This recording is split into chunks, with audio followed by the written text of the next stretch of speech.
भारतात अशी काही गावं आहेत ज्यांची नावं आपण वर्षातनं केवळ एकदाच ऐकतो. आजची गोष्ट आहे अशाच एका आटपाट गावाची. अर्थात सत्ययुगातली आटपाट नगरं नेमकी कशी होती याचे कुठलेही फोटो किंवा व्हिडिओ उपलब्ध नाहीत. त्यामुळे आटपाट या शब्दाचा अर्थ व्यक्तीनुसार बदलत जातो. चिंचोळ्या गल्ल्या, छोटी छोटी मंदिरं, ओढा, दुकानं आणि जुने वाडे या सगळ्या गोष्टी एकत्र असणं हे त्या गावाला आटपाट म्हणण्यासाठी मला पुरेसं वाटतं. या गावाचं ऐतिहासिक नाव 32 शिराळा आणि कागदोपत्री शिराळा. नागपंचमीसाठी देशभर प्रसिद्ध असलेल्या शिराळ्याची परंपरा सध्या कोर्ट कचेऱ्यांमध्ये अडकली आहे. अख्खं गाव अस्वस्थ आहे. परंपरेपासून अस्वस्थतेपर्यंतच्या शिराळकरांच्या या प्रवासाची कहाणी, नागपंचमीची गोष्ट.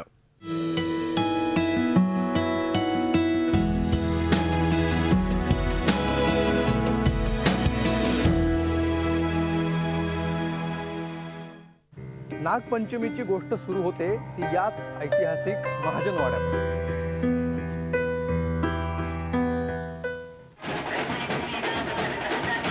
प्रत्येक सणामागं, परंपरेमागं आणि उत्सवामागं कुठली ना कुठली दंतकथा असते. नागपंचमी उत्सव सुरू होण्यामागं देखील अशीच एक इंटरेस्टिंग दंतकथा आहे.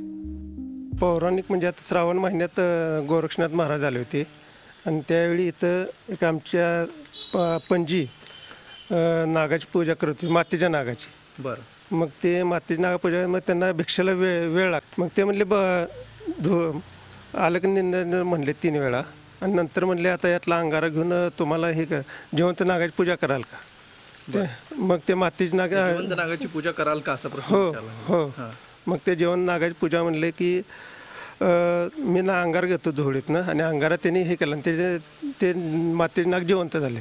आणि मग हां, तेव्हापासून मातीचे नाग जिवंत झाले. हो, जिवंत झाले. त्यांनी तो मंत्र हां, आणि अंगारामुळं आणि अंगारात हे केल्यामुळं नंतर मग त्या जिवंत नागाची पूजा सुरू झाली. पूजा सुरू झाल्यानंतर मग म्हणले आता हे तेव्हापासून नागपंचमी सुरू झाली. मग ते म्हणले धरणार कोण. मग ते धरणार मग कोतवाल म्हणून होते ते कोतवाल, आणि मग धाडस केलं आणि मग तेव्हापासून ते नाग धरायला सुरुवात झाली. आणि ते नाग पुजल्याशिवाय आम्हाला जेवता येत नाही, काय नाही. नागपंचमीसाठी नाग कसे पकडले जातात, नागांचा छळ केला जातो का, त्यांना कुठं ठेवलं जातं, त्यांची कशी काळजी घेतली जाते याविषयी बरेच गैरसमज आहेत. प्रत्यक्षात काय होतं ऐका या शिराळकरांच्याच तोंडून. शिराळ्यामध्ये नागपंचमीच्या आधी महाराष्ट्रीयन बेंदूर येतो. त्या बेंद्राच्या मुहूर्तापासून नाग पकडायला सुरुवात केली जाते. आणि नाग पकडायला जाताना रानामध्ये वगैरे जाऊन पायामध्ये वगैरे काय नसतं जीवावर धोका पत्करून सुद्धा ही लोक शिराळकर आम्ही सगळे नाग पकडायला जातो. तिथं बिळ वगैरे पाहून त्या बिळामध्ये माग आहे का बघतो. मग ते नाग गेला जर असेल तर तिथं माग असतो, खुणा असतात त्याच्या. मग त्या खुणा बघूनच ते बिळ उकरलं जातं. मग ते बिळ उकरल्यानंतर मग त्याच्यातून नाग पकडला जातो. आणि तो नाग पकडून त्याला व्यवस्थित घरी आणतात. आणि आणल्यानंतर त्याचे दात वगैरे काही काढले जात नाहीत, कारण दात काढले तर नाग परत मरतो. हा सायंटिफिक त्याला रिझल्ट आहेत, म्हणजे तिथं आहे. आणि दूध वगैरे काय पाजलं जात नाही, कारण नाग हा 100% मांसाहारी प्राणी असल्यामुळे तो फक्त ते नैवेद्य दाखवायचं हिंदू संस्कृतीतलं प्रथा असल्यामुळे फक्त ते दूध शिंपडलं जातं, पण नागाला दूध पाजलं जात नाही. आणि नाग पितही नाही. आणल्यानंतर त्याला मडक्यामध्ये ठेवलं जातं, कारण त्या मडक्यामध्ये त्याला म्हणजे वातावरण मातीच्या मडक्यामध्ये वातावरण व्यवस्थित असतं. आणि आणल्यानंतर त्याला बेडक्या किंवा उंदीर पकडून त्याला खायला टाकलं जातं. काही वेळा कसं नाग पकडला जातो त्यावेळेस त्याला आधीच काहीतरी जखम झालेली असते, कातण वगैरे निघत असते त्यावेळेस. तशी जर जखम झाली असेल तर आम्ही त्याच्यावरती उपचार करतो. आणि तो संपूर्ण बरा झाल्यानंतरच त्याला आम्ही परत जिथून नागपंचमीला पूजल्यानंतर त्याचे संपूर्ण उपचार करून आणि सगळेच नाग आम्ही नागपंचमीनंतर मग सोडले जातात रानात. जिथून आणले तिथंच परत सोडले जातात. त्यांच्याच भागामध्ये त्यांना परत सोडलं जातं. नुकताच शेतातील कामे झालेली असतात, श्रावण महिना आलेला असतो आणि पारंपरिक पद्धतीनं बेंदूर सणापासून नागपंचमीला सुरुवात होते. शास्त्रीय दृष्टिकोनातून विचार करता नागपंचमी आणि नाग हा थंड रक्ताचा प्राणी आहे आणि तो मांसाहारी आहे. म्हणजे शिराळकर असं म्हणत नाहीत की नाग दूध पितात, पण शिराळकर नागाला बेडू घालतो.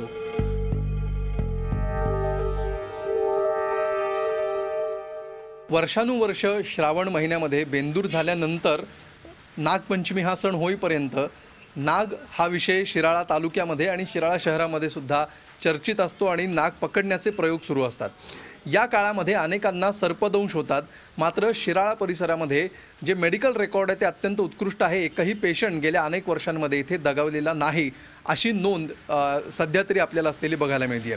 इथल्या ग्रामीण रुग्णालयाचे डॉक्टर किशोर पत्की सध्या आपल्यासोबत आहेत. त्यांना आपण विचारूया.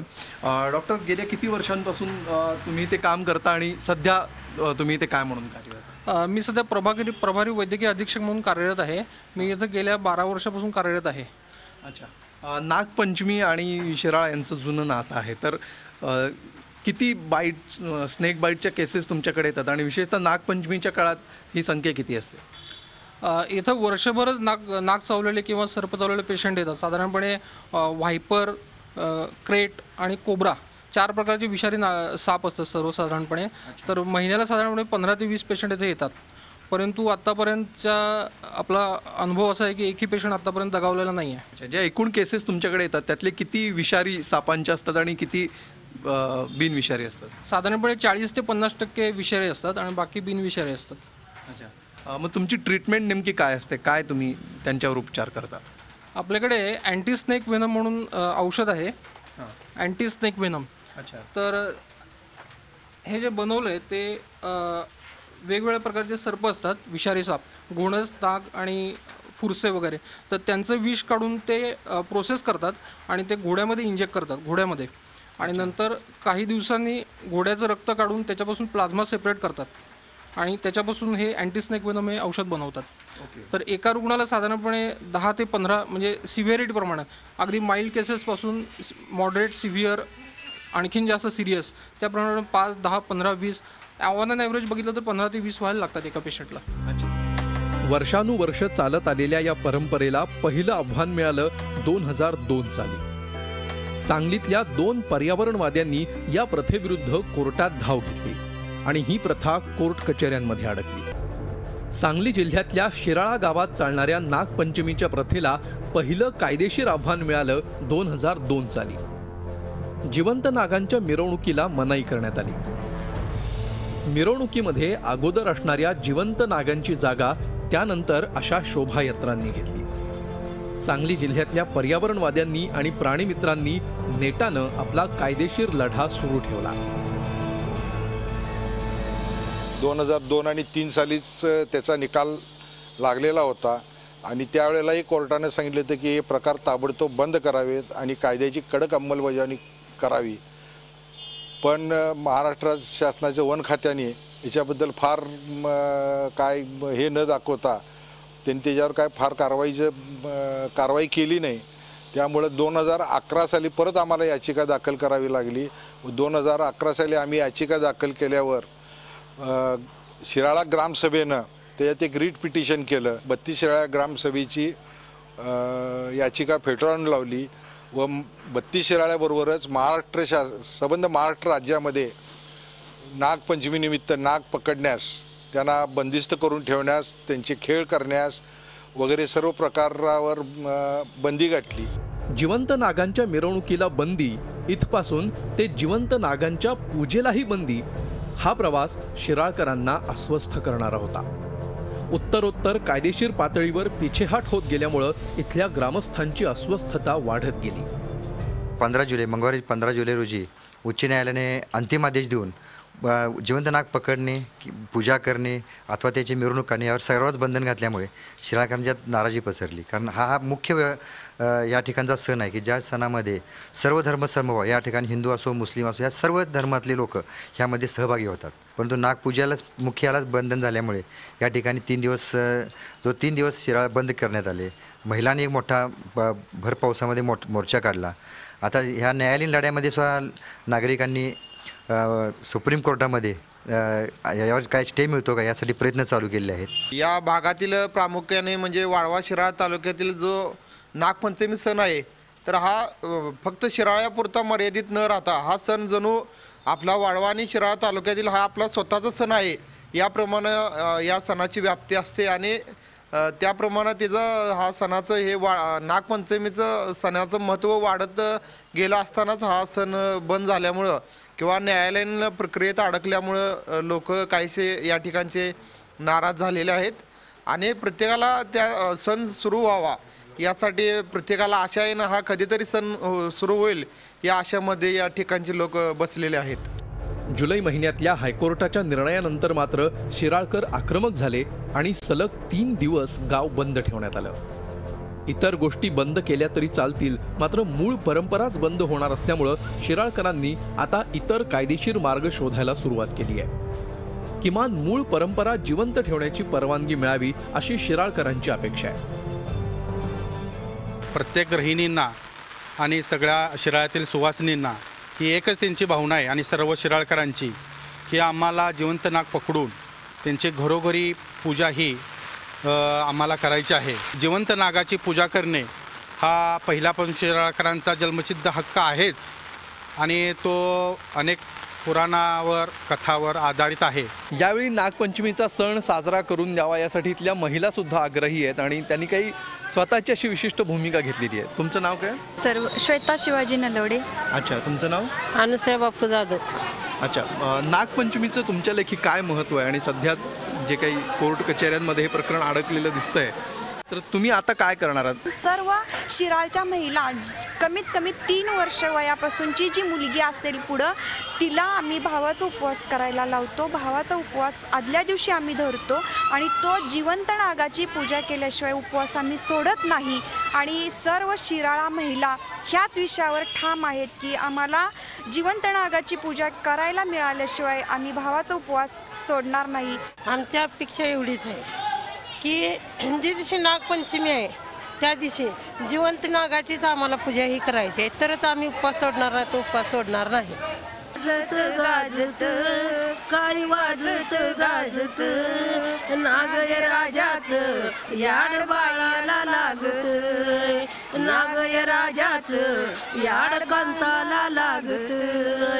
या शिराळ गावात काय वाजत गाजत, काय वाजत गाजत नागय राजाचं याड मैलाला लागत आणि याड या राजाचं याड मैलाला लागत. या आंदोलनाची स्ट्रॅटेजिक आणि पोएटिक अशा दोन्ही तयारी शिराळकरांनी केलेल्या आहेत. धन्यवाद. अजूनही शेवटी सर, अजूनही शेवटच्या क्षणी सुद्धा तुम्हाला सांगतो, काय नाही तोटा नाग आहे मोठा. काय नाही तोटा नाग आहे मोठा. तोंडावर येऊन ठेपलेल्या विधानसभेच्या निवडणुका आणि वाढत चाललेली शिराळकरांची अस्वस्थता या पार्श्वभूमीवर इथले लोकप्रतिनिधी देखील कामाला लागलेले दिसतात. काहीही करून यंदाची नागपंचमी तरी सुरळीत पार पडावी यासाठीच्या खटपटी सुरू झाल्यात. ह्या तालुक्याचं वैशिष्ट्य आहे किंवा शिराळचं वैशिष्ट्य आहे की नागाला इथं मारलं जात नाही, त्याची पूजा केली जाते आणि त्यामुळं हजारो वर्षाची परंपरा असणारी ही परंपरा वेगळ्या विचारांच्या लोकांनी काहीतरी कोर्टापुढं सबमिट केलं आणि त्यामुळे ही अडकली. निश्चितपणे आमचं कोर्टापुढं जाऊन आमचं म्हणणं मांडून एवढ्या वर्षाची परंपरा, ग्रंथातले उल्लेख असणारे याचे पुरावे सादर करून आम्ही प्रयत्न करतो आहे. हायकोर्टानं ह्याला स्टे दिला आहे, मात्र आम्ही सुप्रीम कोर्टामध्ये त्याच्या विरोधात स्टे मागायसाठी जातो आहे. आणि निश्चितपणे या देशामध्ये सांस्कृतिक परंपरा जपण्याची भूमिका ही अनंत काळापासून चालून आली. मग केरळचे सण वेगळे असतील, आंध्रचे वेगळे असतील, कर्नाटकचे वेगळे असतील किंवा पंजाबचे वेगळे असतील, त्या पद्धतीनं हा महाराष्ट्राचा महोत्सव म्हणून ह्या नागपंचमीकडं बघितलं जातं आणि ते वैभव परत सुप्रीम कोर्टाच्या माध्यमातून आम्ही ह्या ठिकाणी निश्चितपणे निर्माण करू. जिल्हा प्रशासनानं मात्र कोर्टाच्या आदेशानुसार कारवाई करण्यासाठी कंबर कसली आहे. माननीय उच्च न्यायालयाच्या आदेशाप्रमाणे तसेच wild life act protection act 1972 प्रमाणे कारवाई केली जाईल. जनजागृतीची मोहीम मोठ्या प्रमाणात राबवण्याचे आम्ही आराखडा तयार केलेला आहे. सर्व लोकांना विनम्र आवाहन करतो जिल्हा प्रशासनाच्या वतीने कुठल्याही कायद्याचा आणि माननीय उच्च न्यायालयाच्या आदेशाचा अवमान होणार नाही याची दक्षता घेऊन नागपंचमीचा सण साजरा करायचा. नाथांनी सुरू केलेल्या परंपरेला आव्हान मिळाल्यामुळं नाथपंथीय देखील नाराज आहेत. शिराळ्यातील गोरक्षनाथ मंदिराच्या मठाधिपतींनी परंपरा कायम राहावी अशी मागणी केली आहे. पंजाबमध्ये सुद्धा नदीमधून नाग निघत होते नागपंचमी निमित्त. तिथल्याही नागपंचमीवरती बहिष्कार आणल्यामुळं गावातील लोकांनी हिस्ट्री संपूर्ण सांगितल्यानंतर त्यांना 24 तासाकरता तो परवाना दिला.